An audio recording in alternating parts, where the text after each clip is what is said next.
Bom dia, jardineiros e jardineiras de todo o Brasil. Tudo bem com vocês, cara? Cadu da Cult aqui. É até estranho estar dando bom dia porque tá de noite. Hoje acabei me enrolando, não consegui gravar de dia. A gente foi tentar arrumar aqui. De repente o microfone, que é Bluetooth, teve que carregar, então é de noite, mas estamos gravando. E hoje a gente está tentando trazer um formato um pouquinho diferente, né? Que a gente sempre recebe muitas perguntas e acaba que responde as mesmas perguntas várias vezes individualmente, nas DMs, pessoa a pessoa que vem perguntando. Então a gente pensou, cara, vamos fazer um vídeo respondendo várias perguntas e quem tiver mais dúvidas vai mandando aí, a gente vai fazendo mais vídeos e vamos fazendo essa troca. Então a gente separou 5 ou 6 perguntinhas aqui, vai responder elas brevemente e vamos nessa. Vamos que vamos. Pergunta número 1. Cultivar é fácil? Cara, assim como todo hobby, né, que a gente acaba entrando de cabeça, no início vai ser um pouco difícil sim, tipo, não vou mentir pra você. Ainda mais no indoor. Quando a gente trata do cultivo indoor, né, dentro de casa, você tem que ficar tomando conta de todos os parâmetros. E isso, inicialmente, é um pouco difícil sim. Mas existem maneiras mais difíceis de cultivar e existem maneiras mais fáceis de cultivar. Calma lá, vamos primeiro voltar umas etapas antes de falar disso. Quando você está cultivando no indoor, você tem que cuidar de 9 parâmetros principais, né? A gente está falando de controle de temperatura, controle de umidade, regas, nutrição, iluminação, ventilação, troca de ar, temperatura que está as raízes, a aeração no solo também é muito importante, e a planta em questão, né? Que cada planta é uma planta diferente, mas se tratando daquela planta especial que a gente está falando aqui, né? A cannabis, né? Então, quando a gente cultiva no indoor, a gente tem que estar cuidando desses 9 parâmetros muito focadamente. Quando você vai começar a cultivar, tudo vai ser uma novidade, então inicialmente vai ser difícil. Mas conforme você vai fazendo, fez o ciclo 1, fez o ciclo 2, fez o ciclo 3, você vai vendo, vai com a experiência, você vai conseguindo ter uma facilidade muito maior de cultivo a cultivo. Por que eu falo que você tem formas difíceis e tem formas fáceis de cultivar? Porque eu acho que uma das partes mais difíceis do cultivo é a nutrição e a aeração do solo. Por quê? Você pode cultivar de forma hidropônica, ou seja, com as raízes completamente submersas na água, em solos inertes, em solos que você vai precisar fazer apenas algumas entradas fertilizantes. Você pode ter semi-inerte, inerte orgânico, um solo inerte com cultivo orgânico, um solo completão. Quando a pessoa está começando e não sabe de nada, eu falo, cara, começa com um solo orgânico que já tenha todos os nutrientes, que já tenha o nível de aeração certinho. E aí, o que você vai eliminar? Um desses parâmetros que eu falei, desses 9 parâmetros, você vai eliminar um, que é a nutrição. Se todos os nutrientes, micronutrientes, macronutrientes, o nível da aeração está tudo ali já no solo, você está deixando de errar em muita coisa que você poderia estar errando, né? No cultivo inerte, você tem que controlar tudo. Você tem que botar todos os nutrientes certinho, medir o pH, medir o ppm, um controle de medição muito mais preciso. Você vai precisar saber muito mais para ter um início certo. Então, essa é a minha dica. Cultivar pode ser fácil, pode ser difícil, mas é certeza que vai ficar mais fácil com o tempo. E para quem está começando, eu indico sim começar com solo orgânico completo, que você vai deixar de ter muitas dificuldades nesse início. Pergunta número 2. Qual o melhor tipo de semente para começar? Cara, então, isso aqui é um grande dilema, né? Porque muita gente sempre gosta de falar, automática, melhor para começar, você não vai precisar lidar com fotoperíodo, você deixa a luz ligada lá e a planta vai crescendo e as mil maravilhas, mas calma lá, eu não gosto de indicar automática para quem está começando, porque na minha visão, as automáticas elas são muito mais imprecisas, têm muita variação e elas não têm tempo para erro. Quando você germinou uma semente automática, tá na genética dela ali o tempo que ela vai florir. Tipo, vou florir com 45 dias, algo assim, chutando. Ou até bastante, geralmente elas florem com 30 e poucos. Começa a florir, né? Vou começar a florir com 30 dias. independente do que você faça, independente do tamanho que aquela planta está, com 30 dias ela vai te dizer adeus ao seu planejamento e vai começar a florir.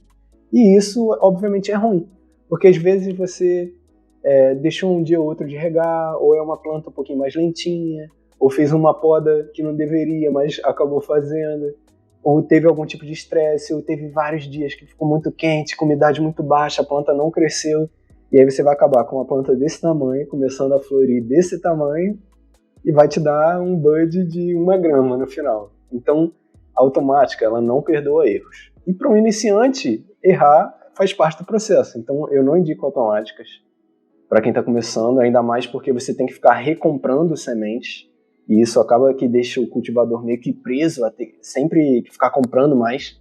Eu não gosto disso, né? Então, eu gosto de, para quem está começando, pega uma foto do período normal, que tem umas boas recomendações, que já tenha bastante gente usando, já tem algumas avaliações boas e mete bala. E aí você, gostou de alguma, já clona, já aprende a clonar, a automática não dá para clonar, não dá para manter. Então, às vezes, quem nunca teve aquela automática linda, perfeita, e aí, caraca, essa aqui foi muito boa, e é isso, você tem que dar adeus, ela nunca mais vai voltar, e isso também eu acho uma parte chata da experiência, né?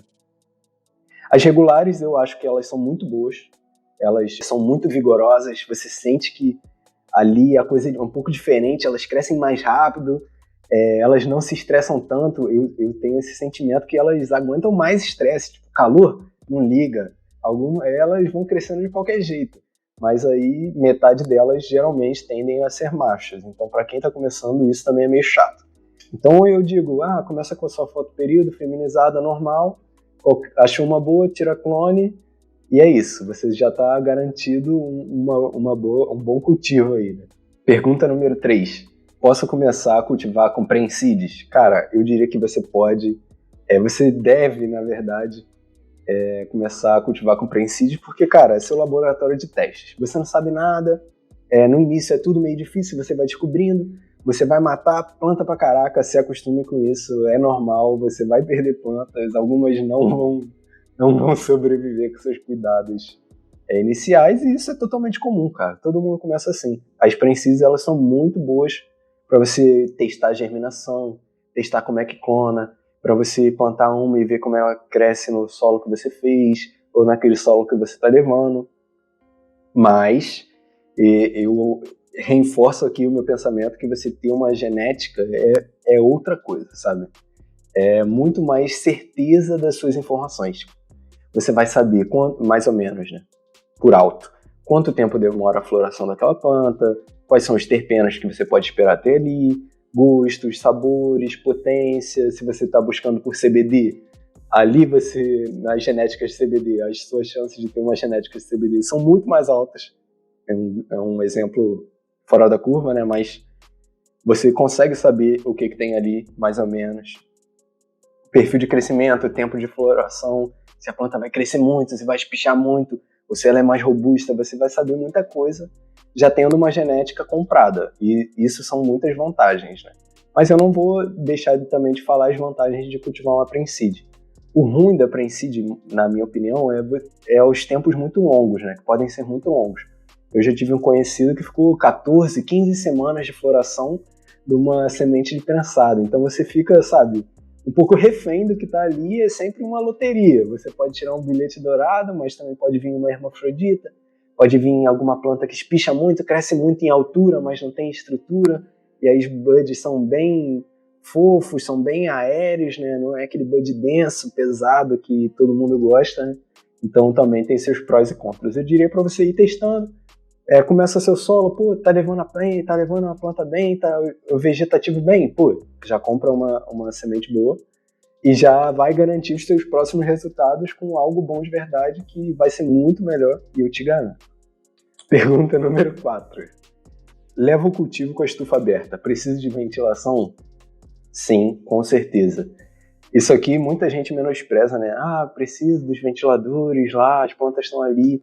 Cara, você precisa, e você está deixando sua planta desprotegida e está perdendo parte do potencial da planta ali. Imagina uma planta na natureza, os ventos que não batem nela constantemente, dia e noite, e aquele vai e volta. Cara, obviamente você não precisa ter essa simulação de tornado dentro da sua estufa, né?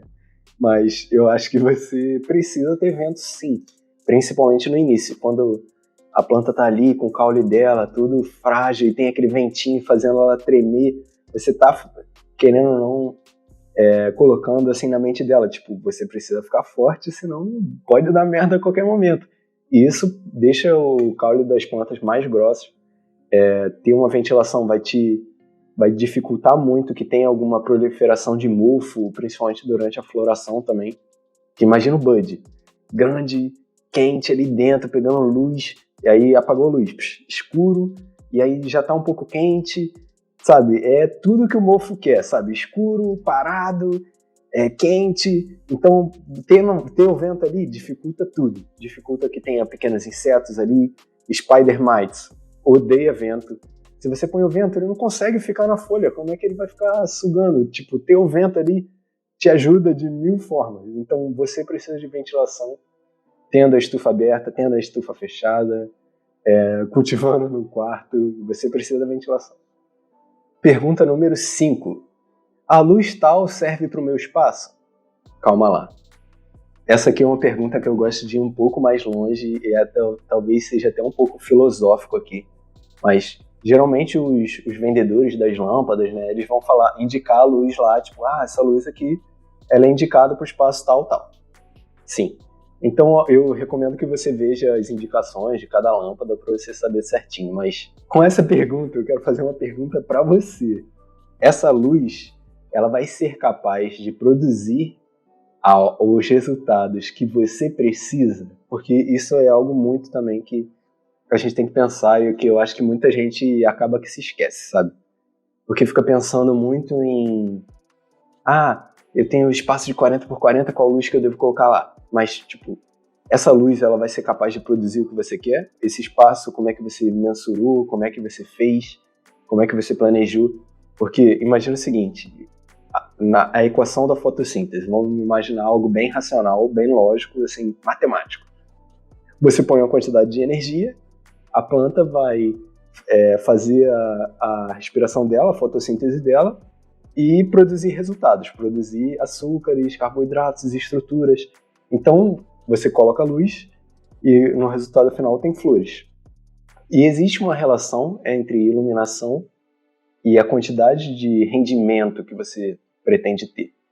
Se tratando de uma quantum board, geralmente é bem aproximado que você vai ter algo entre 0,8 a 1,2 gramas por watt. Isso seria, assim, entre a faixa do bom.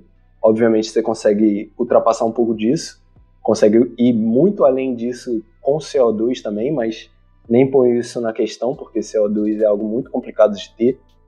É mais para cultivos grandes, cultivos profissionais que trabalham com CO2, que é até um pouco perigoso. Mas, então pensa nisso também. Tipo, qual luz que eu preciso para ter o resultado que eu quero? Se o meu consumo é de 10 gramas por mês, uma colheita a cada 5 meses, eu preciso ter uma luz que me garanta ter um rendimento de 50 gramas. Então, por exemplo, ter uma luz de 25, de 30 watts não vai ser suficiente para você ter esse seu rendimento esperado, sabe? Ou se o seu consumo para sua patologia é um pouco maior, por exemplo, de 50 a 60 gramas por mês, num cultivo que tem um ciclo de 5 meses, né? Você vai estar precisando de cerca de 300 gramas. Então você não pode ter um painel de 65 watts esperando que você vai conseguir manter seu tratamento durante esse período, sabe? Então você precisa também adequar a sua iluminação com o seu consumo para ter um resultado ali dentro do que você está esperando. Então pensa nisso também quando você estiver pensando na luz para o seu espaço. Pensa também, tipo, quanto mais ou menos eu preciso ter para o meu tratamento, né? E aí, sabendo quanto você precisa, você sabe mais ou menos quanto de luz você precisa, você consegue adequar seu espaço para aquela luz. Show! Resultados perfeitos e adequados para você. Então é isso. Sexta e última pergunta, né? Depois de quantos dias que eu devo flipar, né? Flipar aqui, para quem não está muito ligado, É quando você passa do estágio vegetativo, que as plantas estão recebendo 18 horas de luz, que você passa para 12 horas de luz, né? Seria esse flip. Mudou de 18 horas para 12 horas. Isso seria a mudança de fotoperíodo para passar do vegetativo para a floração. Geralmente o pessoal chama isso de flipar, né? Que você faz esse flip no horário. Mas assim, depois de quantos dias eu devo flipar? Se eu falasse assim, 47, seria muito nada a ver, porque eu não sei como você está cultivando, quantas plantas estão no seu cultivo, qual o tamanho das plantas, qual o seu estilo de cultivo, sabe? São diversos fatores. Dias nunca é um fator muito bom também quando a gente está se tratando de um cultivo indoor, que a gente está com diversas plantas diferentes, genéticas diferentes, tempos de crescimento diferentes. São seres vivos, as plantas ali são seres vivos. Então, dias não é algo muito exato. Por exemplo, se você tiver um painel de 120 watts no espaço de 60 por 60, o painel ele já está otimizado para florir em um espaço de 60 por 60. Então, na minha opinião, assim que aquelas plantas ali, que independente do número delas, já estiverem cobrindo toda a área, eu acho que já é um bom momento para flipar. Antes disso, eu acho que você está perdendo um pouco do potencial daquela lâmpada, sabe? Se aquela lâmpada ilumina todo esse quadrado, você tem que encher todo esse quadrado de área verde. E você tem que imaginar também que cada ramo ele vai dar uma engordada e ele vai crescer um pouco, vai formar as flores. Então, tem um ramo aqui, tem um ramo aqui, tem um ramo aqui, você vai ocupando aquele espaço, tenta dar uma pensada em tipo, como o bagulho vai crescer e vai também encher, né? Para flipar no momento que aquela área já está coberta, aí você flipa, os resultados são garantidos. Tem gente que flipa um pouco cedo demais, na minha opinião, e as plantas não estão muito maduras ainda, não estão naquela maturidade, não estão com aquela estrutura muito boa, e aí acaba que tem um bom resultado, mas que poderia ser um pouquinho melhor. Poderia, estar aproveitando mais daquela luz que está caindo ali e que não está indo para planta nenhuma, sabe? Isso é um pouco de desperdício, um ponto que pode melhorar. Então é isso, galera. Esse foi o nosso vídeo de perguntas. A gente aqui para fazer esse vídeo, pegou algumas perguntas que o pessoal mandou lá no Instagram. A gente responde muita coisa por lá também. Se você não conhece, segue a gente aqui, @cultlight. E vai ser um prazer ajudar a conversar sobre o cultivo, tirar dúvidas de qualquer forma. E se você também tem alguma dúvida, ficou dúvida sobre alguma coisa, cara, coloca aqui nos comentários. A gente vai juntar todas as dúvidas e fazer mais um vídeo. E é isso aí, cara. Fala aí pra gente também o que você achou do vídeo, o que você está achando desse novo formato. YouTube, não gostou? Vídeos são longos demais ou são curtos demais? Fala aí, a gente quer ouvir. A gente quer fazer coisas cada vez melhores e coisas que estejam adequadas para você, mero cultivador, jardineiro, jardineira que está aí querendo aprender, querendo ter resultado melhor. Então é isso aí. Fala seus pensamentos e a gente vai ler e responder todo mundo. Valeu, abraço de Cadu, bom cultivo para geral.